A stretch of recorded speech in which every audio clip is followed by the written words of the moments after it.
أعوذ بالله من الشيطان الرجيم.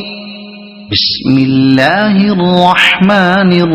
الرحيم. يا أيها المزمل قم الليل إلا قليلا نصفه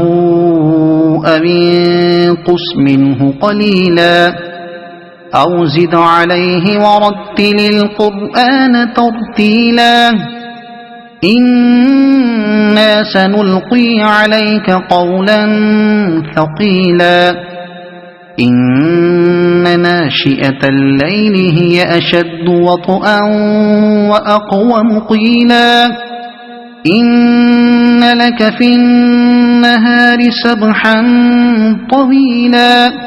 واذكر اسم ربك وتبتل إليه تبتيلا رب المشرق والمغرب لا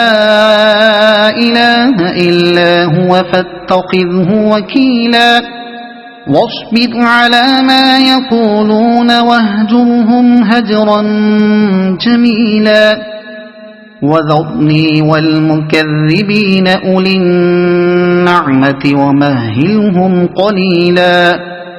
إن لدينا أنكالا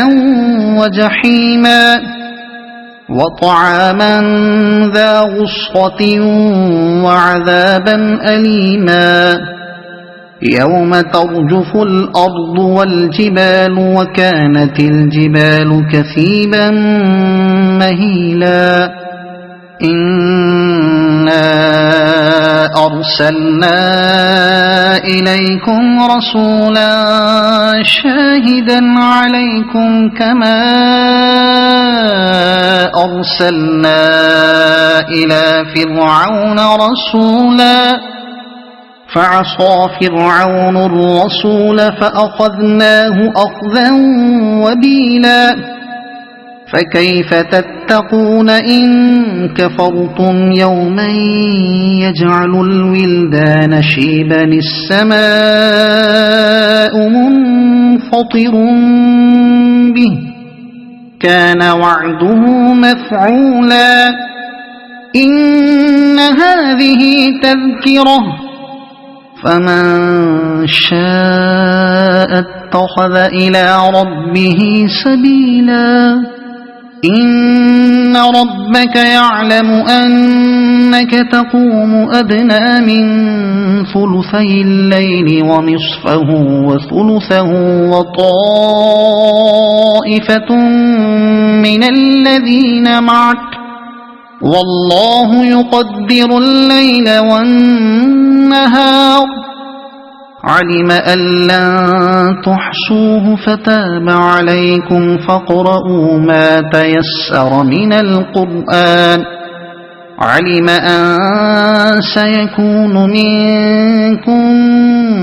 مرضى وآخرون يضربون في الأرض يبتغون من